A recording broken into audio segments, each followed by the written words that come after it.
President of the Philippines, Rodrigo Roa Duterte.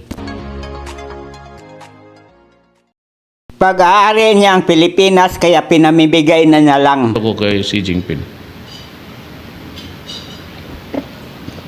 Matakot ka. Sabi nila, they will not build, they assured us, they will not build anything there sa Scarborough Show. Maniwala kayo kasi yan ang commitment sa akin ng China. And galing kay si Xi Jinping mismo nagsabi, and he's a man of honor. Kaya nga sabi ko, why are you so sparing? Gusto ninyo, gawain na lang ninyo kaming province, Fujian, pati Philippine province of China. Di wala tayong problema. We share. Libre na lahat.